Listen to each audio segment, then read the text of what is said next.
देते हैं जांच के लिए घटनास्थल पर एसआईटी की टीम पहुंच गई है और 2 सदस्यीय टीम है ये जो अभी फिलहाल वहां पर मौजूद है। मुख्यमंत्री योगी आदित्यनाथ ने 7 दिनों के अंदर एसआईटी से डिटेल रिपोर्ट मांगी है। एडीजी जोन प्रवीण कुमार और सीनियर आईएएस अमृत अभिजीत मौके पर अभी फिलहाल जो है वो पहुंचे हुए हैं। बड़ी खबर इस वक्त की हम आपको बता रहे हैं। सीनियर आईएएस अमृत अभिजात मौके पर हैं, एडीजी जोन प्रवीण कुमार वहां पर हैं। एसआईटी की टीम पहुंच गई है और खंगाले जा रहे हैं यहाँ पर तमाम वो सबूत जो ये बताएंगे कि आखिर कैसे ये पूरी की पूरी घटना हुई थी, क्या कारण मुख्य यहाँ पर रहे। शॉर्ट सर्किट की बात, ब्लास्ट की बात तो कही जा रही, लेकिन अभी फिलहाल सब कुछ जो है पूरी तरह स्पष्ट होना बाकी है।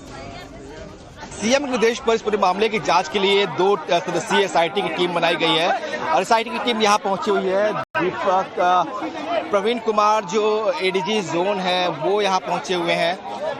इसके अलावा जो अमृत अभिजात जो सीनियर आईएएस ऑफिसर हैं उनको बनाया गया है। आप देखिए प्रवीण कुमार आपको दिखाई दे रहे हैं, ये सीनियर आईपीएस ऑफिसर हैं, एडीजी जोन है और इन्हें यहाँ पर एक सेकंड ये कुछ बोल रहे हैं सुना। जी आप लोग से एक मिनट बात करना चाहेंगे।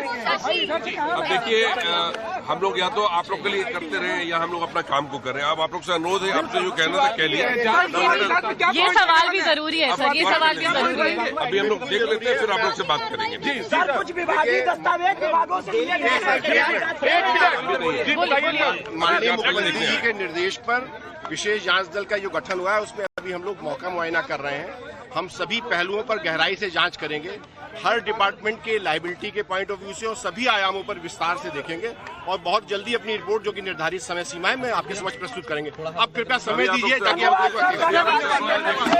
ये एसआईटी का टीम है की गठन हुआ है और कहा जा रहा है कि ये लोग यहाँ पहुंचे हुए मौका मुआयना करेंगे और जल्द ही इस पूरे मामले की जो रिपोर्ट होगी वो सबमिट की जाएगी। उनका कहना है कि अभी सभी जो फैक्ट हैं उनकी जांच की जाएगी, जितने आयाम हैं उन सभी आयामों की जांच की जाएगी और जो तय सीमा है जो सीएम ने निर्धारित किया है 7 दिन की, उन 7 दिन की समय सीमा के अंतर्गत ही जो है वो रिपोर्ट फाइल की जाएगी। कैमरा पर्सन विशाल वर्मा के साथ विनोद मिश्रा, टाइम्स ऑफ भारत, लखनऊ।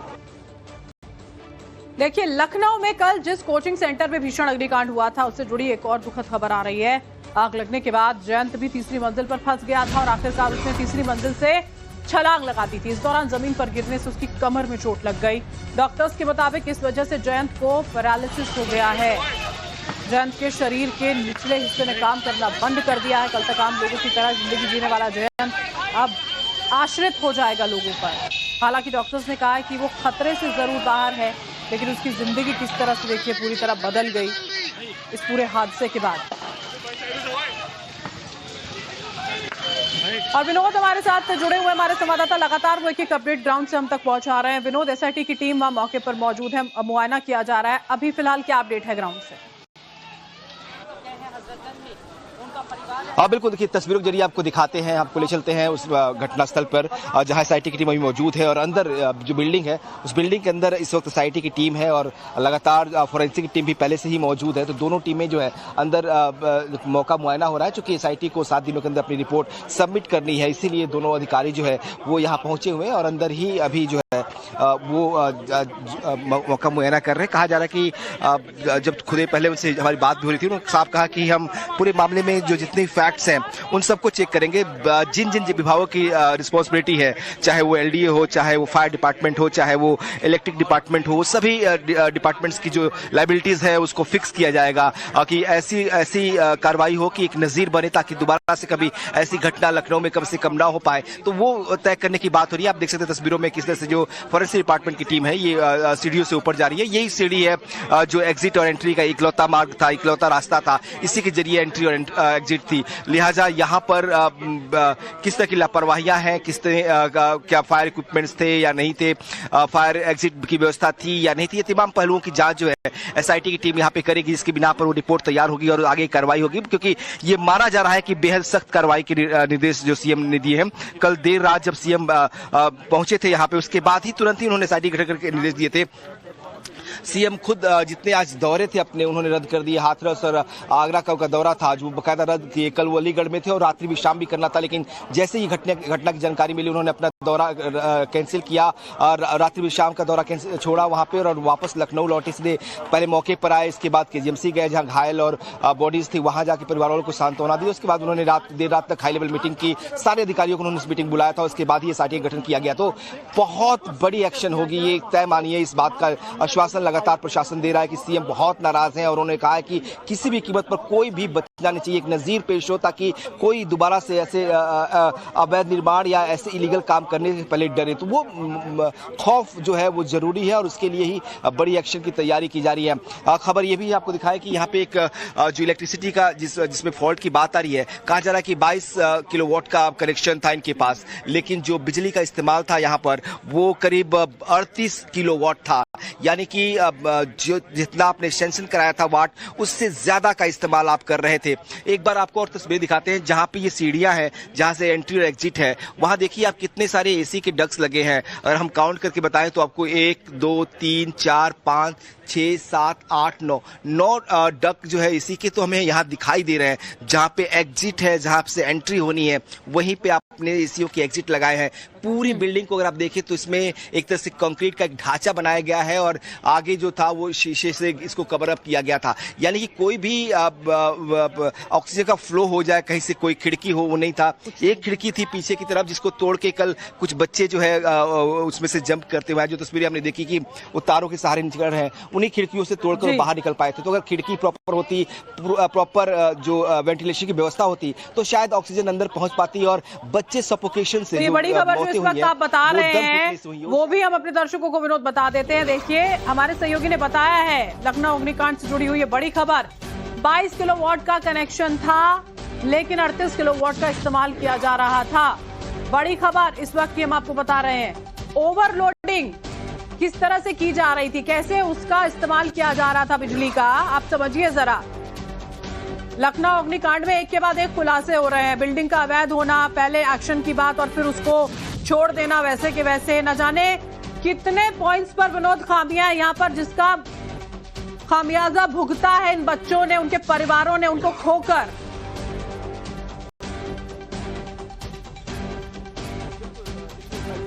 तस्वीर में दिखा रहे हो उसके बारे में बता दें, ये फॉरेंसिक विनोद बच पाए। तो ये व्यवस्था आप अंदर देख रहे हैं किस तरह से फॉरेंसिक की टीम जो है वहाँ पे एविडेंसेस कलेक्ट कर रही है, उनके साथ फोटोग्राफर भी है, बाकायदा सबकी वीडियोग्राफी भी की जा रही है। तो एसआईटी और फॉरेंसिक की टीम अंदर आपको जांच करते हुए दिखाई दे रही तस्वीरों में।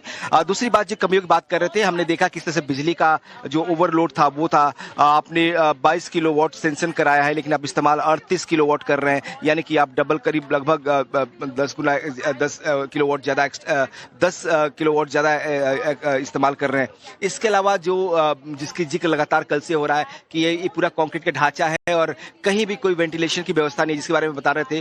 क्योंकि कल जो मौतें हुई उसमें कहा गया डॉक्टर्स की तरफ से जो रिपोर्ट आई है पोस्टमार्टम में कि मौतें जो है सफोकेशन से हुई है, कोई बर्न इंजरी नहीं है, यानी कि जलकर मौत नहीं हुई है, मौत हुई है दम घुटने से।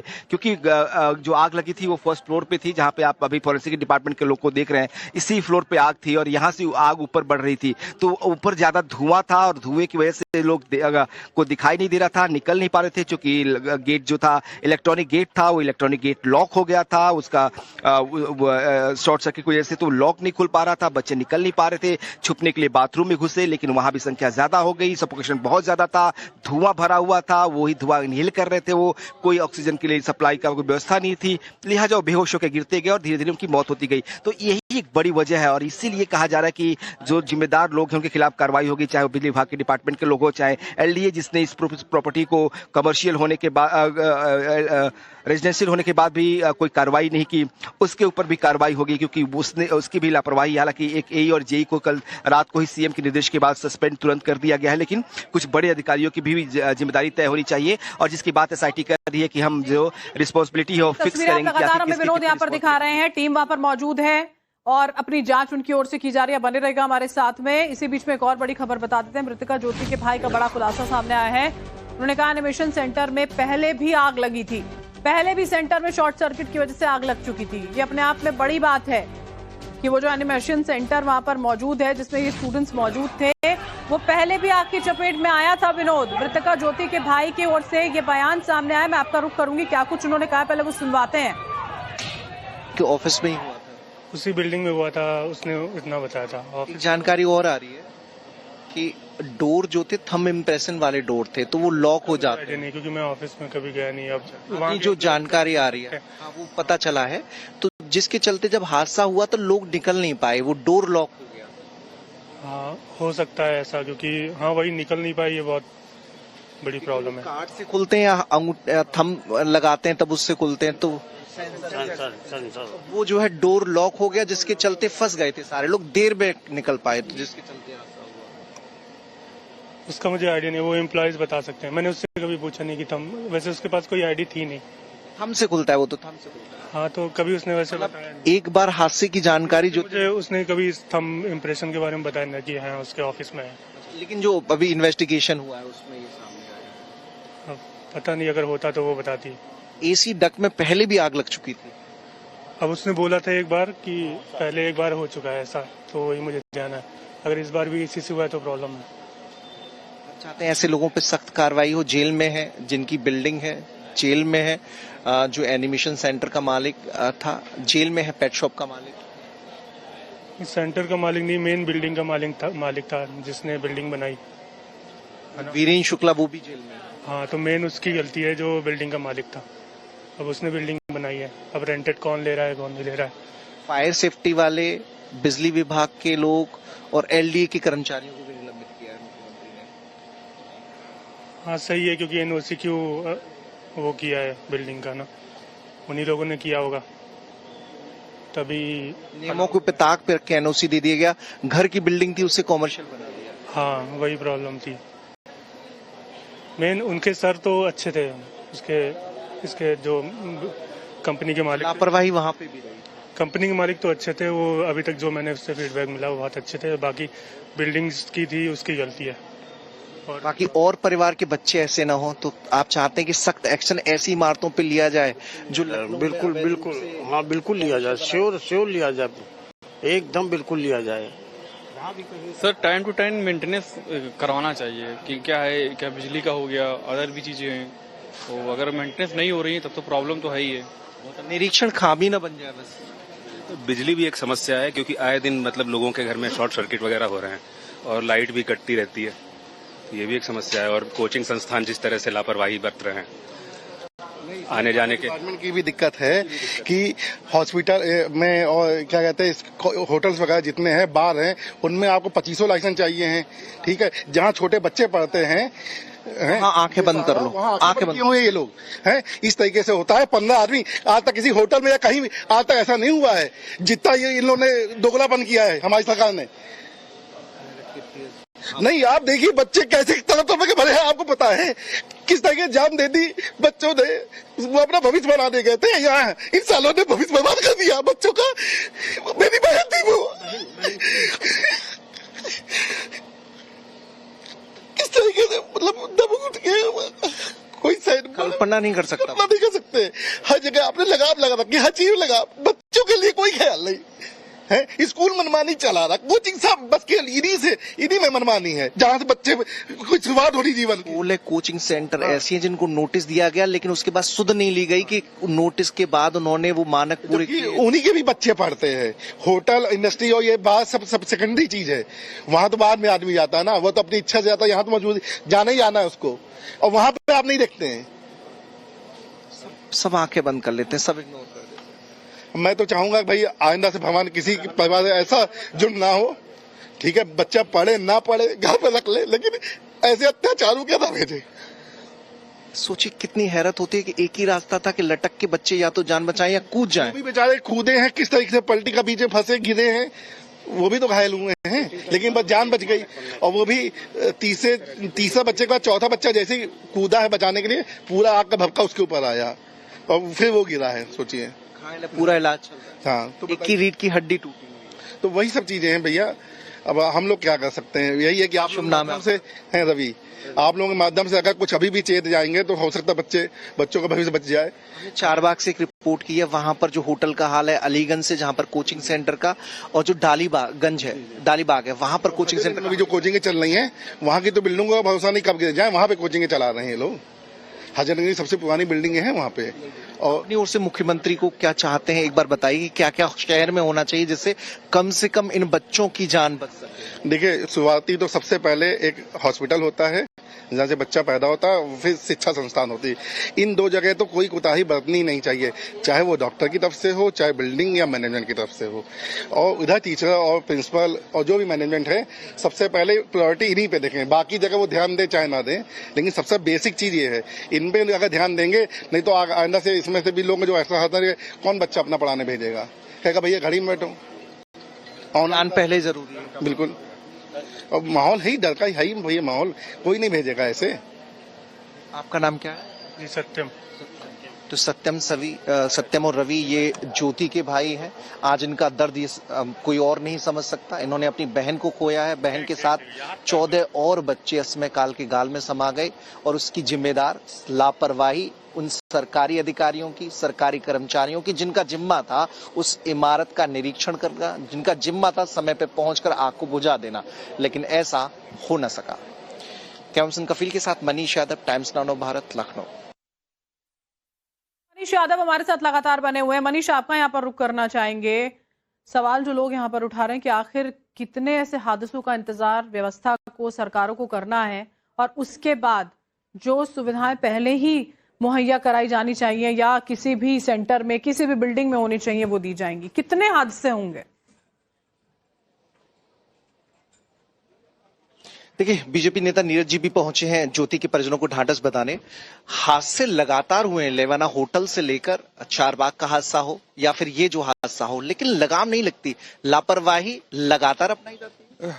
देखिए, शासन प्रशासन अपने स्तर से एक बार पुनः अपनी तैयारियों का जायजा ले। स्वस्थ समाज के नागरिक होते हुए हम सभी आज शर्मसार हैं। आज ऐसे बच्चे हमने खोए हैं जिनका एक सुंदर भविष्य था। आज इन परिजनों को देखकर कहीं ना कहीं हमारा भी मन अत्यंत द्रवित है, और कहीं ना कहीं बहुत बड़ी चूक है। और ऐसे लोग जिनके कारण, जिनकी लापरवाही के कारण ऐसी घटनाएं हुई हैं, उनकी रिस्पॉन्सिबिलिटी फिक्स करके केवल उनको आज दंडित करने की आवश्यकता नहीं है, आगे के लिए भी हमें एक एग्जाम्पल, एक उदाहरण कहीं ना कहीं गढ़ने की आवश्यकता है कि ऐसी घटनाओं की पुनरावृत्ति न हो। एक रोड मैप बनाने की आवश्यकता होगी, क्योंकि ऐसे कई कॉमर्शियल कॉम्प्लेक्सेस हमारे रिहायशी इलाकों में चल रहे हैं। यह केवल लखनऊ विशेष की बात नहीं है, यह पूरे उत्तर प्रदेश में, मैं तो कहता हूं अपितु कई जितने बड़े शहरों में इस तरह के कॉमर्शियल कॉम्प्लेक्सेस चल रहे हैं, जहां पर चंद पैसों के कारण सुरक्षा के साथ कॉम्प्रोमाइज किया जा रहा है।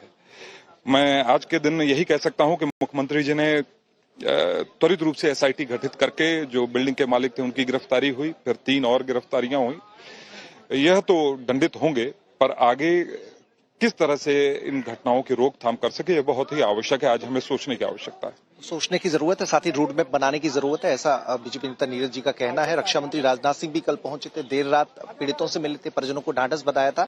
लेकिन समस्या केवल लखनऊ की नहीं है, और लखनऊ में भी अगर आप देखेंगे तो किसी भी इलाके में चले जाइए, अलीगंज इलाका जहां पे बड़ी संख्या में कोचिंग सेंटर है, जहां पर यह हादसा पेश आया है।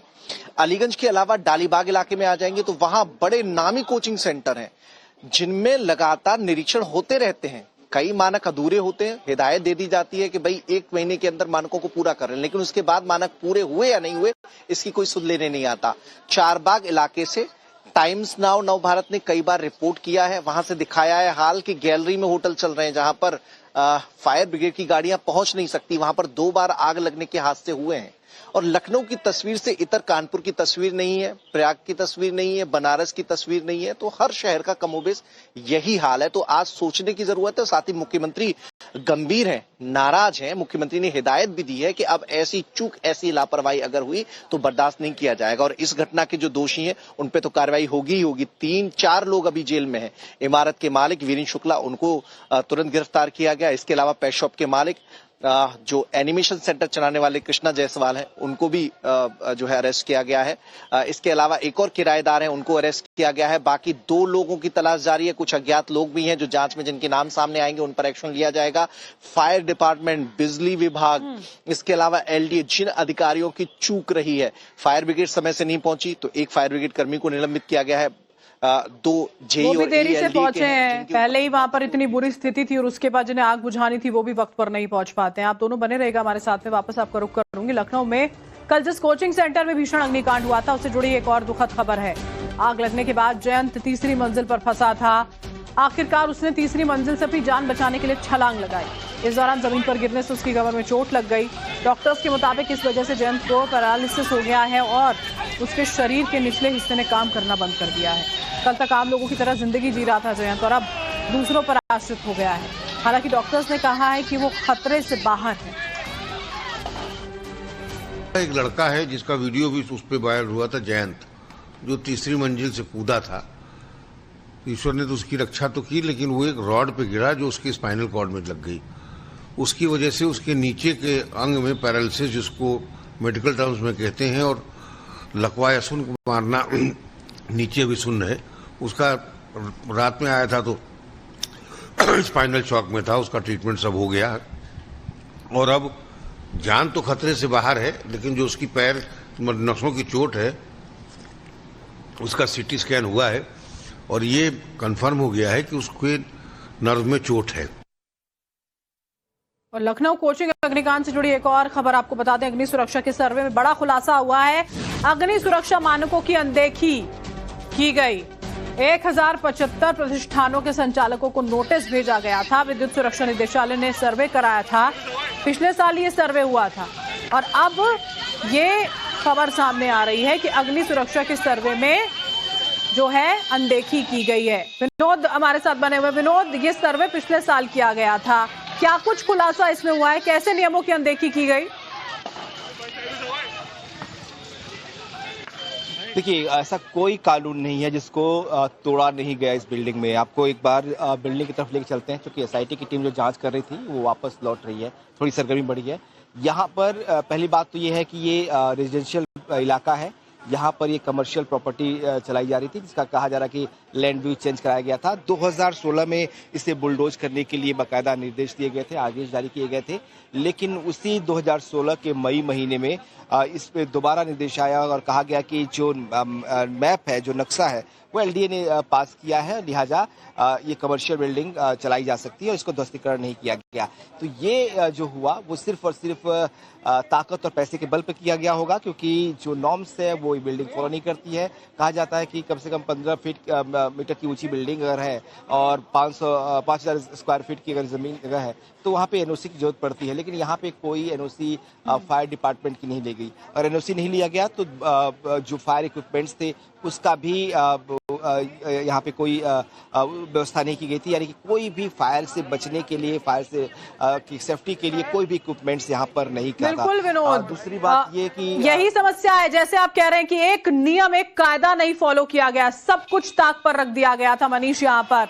और चाहे हैदराबाद की बात कर लें, दिल्ली में बात कर लें, लखनऊ पहुंच जाए, हर जगह वही हाल है कि जब तक बड़े हादसे नहीं सामने आते हैं, सिस्टम, सरकार जाग ही नहीं रहे हैं।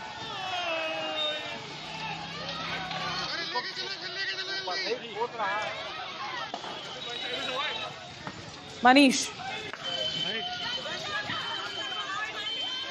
देखिए, बिल्कुल जो 1057 ऐसी इमारतें जिनको विद्युत सुरक्षा निदेशालय ने अग्नि मानकों पर कसौटी पर कसा था, वो कुछ इमारतें फेल हुई थी, कुछ का नोटिस जारी हुए थे, कुछ ने जवाब भी दिया, लेकिन बाद में विद्युत सुरक्षा निदेशालय भी सो गया। उसे भी खैर खबर नहीं रही कि जिन इमारतों को नोटिस दिया गया है क्या उन्होंने मानकों को पूरा किया है कि नहीं, वो देख लें, जांच लें, परख लें, निरीक्षण कर लें, लेकिन वहां पर भी कोई एक्शन नहीं हुआ। इसके अलावा जब दिल्ली में आग की घटना घटी थी उसके बाद एलडीए और फायर सेफ्टी डिपार्टमेंट ने मिलकर करीब 300 से ज्यादा प्रतिष्ठानों का निरीक्षण किया था। वहां पर 87 ऐसी इमारतें और भवन निकले जो मानकों की अनदेखी कर रहे थे, गाइडलाइंस को प्रॉपर फॉलो नहीं किया जा रहा था। स्थिति बहुत खराब थी। ऐसे भवन स्वामियों को, इमारत स्वामियों को नोटिस जारी किए गए। इसी बीच एक और बड़ी खबर देखिए मनीष, आपका रुख करेंगे हम। लखनऊ अग्निकांड के बाद अब एक्शन में एजेंसियां। कानपुर में दरअसल कोचिंग सेंटर्स की जांच पड़ताल जो वो तेज कर दी गई है। कानपुर डेवलपमेंट अथॉरिटी की सख्त कार्रवाई सामने आई है। नियमों के उल्लंघन पर 5 इमारतों को सील किया गया है। 4 जोन में 22 इमारतों की जांच जो है वो की गई है। बड़ी खबर इस वक्त की आपको बता रहे हैं, 5 इमारतों को अभी नियमों के उल्लंघन के आरोप में सील कर दिया गया है। और एक खबर आपको और बता दें, सीतापुर पहुंचा मृतक आदित्य का पार्थिव शरीर। आदित्य के परिवार का रो रो कर बुरा हाल है। लखनऊ अग्निकांड में आदित्य श्रीवास्तव की भी जान चली गई थी। ये तस्वीरें वहीं से हम आपको दिखा रहे हैं। घर परिवार के लोग, आसपास के लोग जो है वो वहां पर मौजूद है। अपने बच्चे को वहां भेजा था और इस तरह की स्थिति में वो होंगे, ये किसने सोचा था। देखिए, आदित्य श्रीवास्तव, उनका पार्थिव शरीर जो है वो कानपुर पहुंचा है।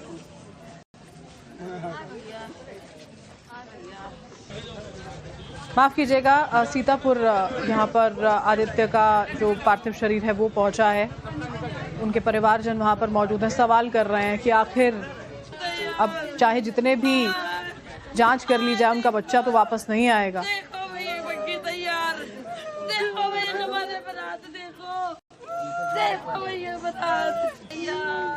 और लखनऊ अग्निकांड में कानपुर के बर्रा इलाके के रहने वाले सूरज की दर्दनाक हादसे में जान चली गई। सूरज के 2 भाई और एक बहन है। सूरज की मौत से परिवार में मातम पसर गया है। सूरज के पिता देखिए, 3 साल पहले उनकी जान चली गई थी। सूरज अपने घर में इकलौता कमाने वाला शख्स था। उसके परिजनों का कहना है कि हर संभव मदद जो है वो परिवार की करनी चाहिए।